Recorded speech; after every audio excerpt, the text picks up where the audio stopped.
नमस्कार, मैं भारतीय विश्वविद्यालय से डॉक्टर रुचि सक्सेना हिंदी विभाग से।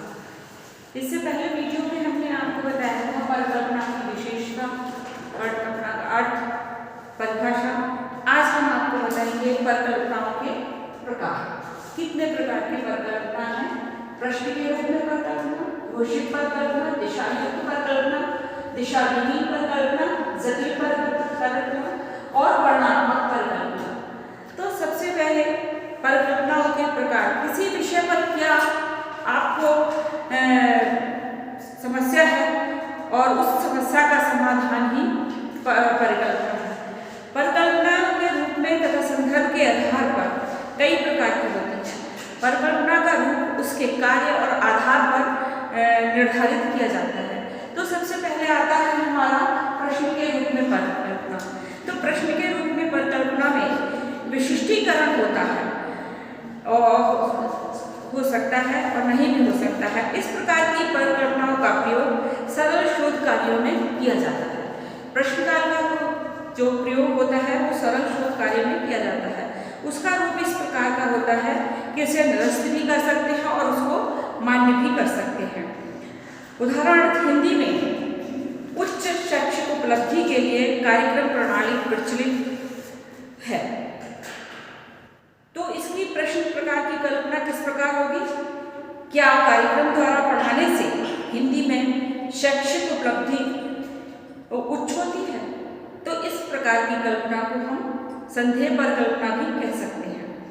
आजकल क्या है, यदि और तो का भी बहुत उपयोग किया जाता है तो उसको भी हम प्रश्नकाल में ही रखते हैं। जैसे यदि क्षोभ बढ़ेगा तो अतिक्रमणकारी प्रवृत्ति बढ़ेगी। तो इस प्रकार की अनुसंधान परिकल्पनाओं के परीक्षण के समय शून्यकरण परिकल्पना में बदल जाता है। यदि इसमें अगर कुछ समस्या आती है और परिणाम सही नहीं होते हैं तो ये शून्य परिकल्पना में परिवर्तित हो जाता है। दूसरा है घोषित परिकल्पना। घोषित परिकल्पनाओं में चरों के सहसंबंधी की घोषणा की जाती है। पूर्व अपेक्षित सहसंबंध घोषित कथन के रूप में विकसित की जाती है। पूर्व अपेक्षित अंतर का विश्वास उपलब्ध प्रमाणों तथा अनुभवों के आधार पर किया जाता है। जैसे एक अनुसंधानकर्ता शैक्षिक उपलब्धि पर पठन बोध के प्रभाव को ज्ञात करना चाहता है तो वो बोलता है वे छात्र जो वाचन में कुशल होते हैं वे वाचन में अकुशल हो जाते हैं, छात्रों से उच्च उपलब्धि वाले होंगे। जो छात्र बोलने में कुशल होते हैं वो ना बोलने वाले छात्रों से उच्च स्थान प्राप्त करते हैं। तो इसका कोई वैज्ञानिक प्रमाण नहीं है, पर ये हमने घोषणा कर दी है कि ऐसे छात्र जो हैं वो जो वाचन में कुशल होते हैं वो उच्च कोटि के होते हैं। तो ये हमारी घोषित परिकल्पना है और ये स्वतंत्र तथा आश्रित चरों की भूमिका के संबंध में घोषणा की जाती है।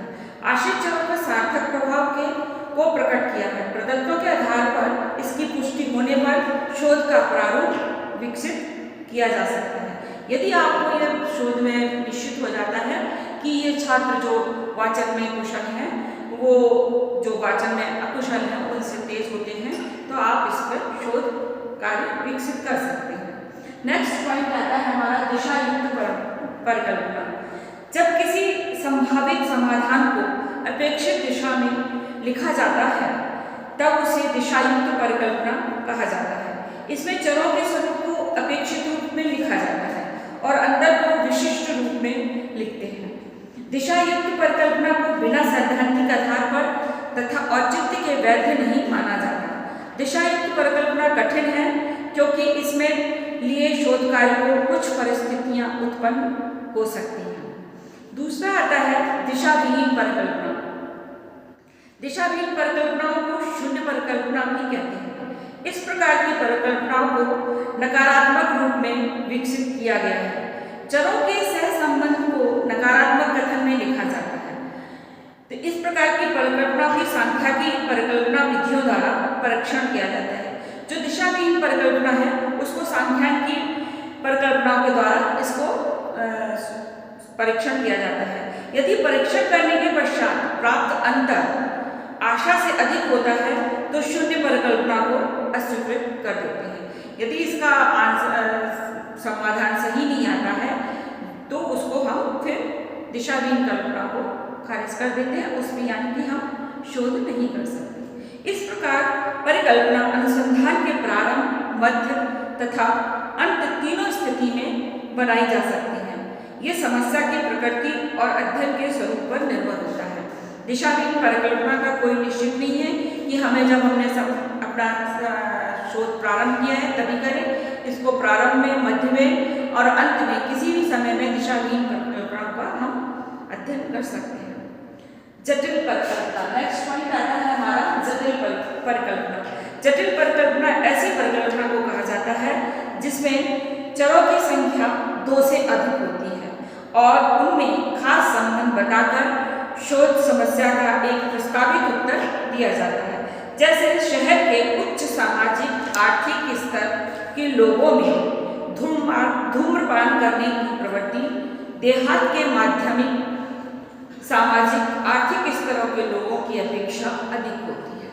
इसमें इस परिकल्पना में 3 चर हैं: सामाजिक आर्थिक स्तर, धूम्रपान की प्रवृत्ति तथा शहरी और ग्रामीण स्तर का क्षेत्र। इन तीनों चरों को में विशेष प्रकार का एक संबंध है, मतलब देहात से और मध्यम शहरी लोगों से संबंध है, मध्यम और सामाजिक लोगों से संबंध है और धूम्रपान भी लोगों से संबंध है। यानी कि ये तीनों एक दूसरे से संबंधित हैं, तो ये विशेष प्रकार के संबंध को बताकर परिकल्पना का उल्लेख किया जाता है, एक जटिल समस्या निर्धारित करती है। नेक्स्ट पॉइंट आता है हमारा वर्णनात्मक परिकल्पना। वर्णनात्मक परिकल्पना में जिसमें किसी घटना, वस्तु, व्यक्ति आदि विशेषताओं का वर्णन किया जाता है उसे वर्णनात्मक परिकल्पना कहते हैं। इस प्रकार की परिकल्पनाएं हमारे रोजमर्रा के सामान्य जीवन में आधारित ऐसे विचार होते हैं जिनका वैज्ञानिक परीक्षण किया जा सकता है। ऐसी परिकल्पनाओं को लेकर किए गए अध्ययनों द्वारा अनुभाविक समरूपता को अथवा नियमितताओं को प्रकट करने का प्रयास किया जाता है। जैसे कितने विद्यार्थी रोजाना पुस्तकालय जाते हैं, या कितने विद्यार्थी रोज खेल के मैदान में अपना अभ्यास करने जाते हैं, या किसी विश्वविद्यालय में कितने छात्र छात्राओं की क्या विशेषता है आदि हमारे सामान्य अनुभव है ये, और इसके हम अगर सिद्ध करना चाहेंगे वैज्ञानिक तौर से तो वो उस पर आधारित होते हैं। तो ये वर्णनात्मक परिकल्पना भी हमारी मान्य है। अतः हम कह सकते हैं कि परिकल्पना शोध समस्या को निश्चितता प्रदान करती है तथा प्रमुख तथ्यों के संकलन में हमें सहायक होती है। यानी शोध में आपकी परिकल्पनाओं की बहुत अहम भूमिका होती है।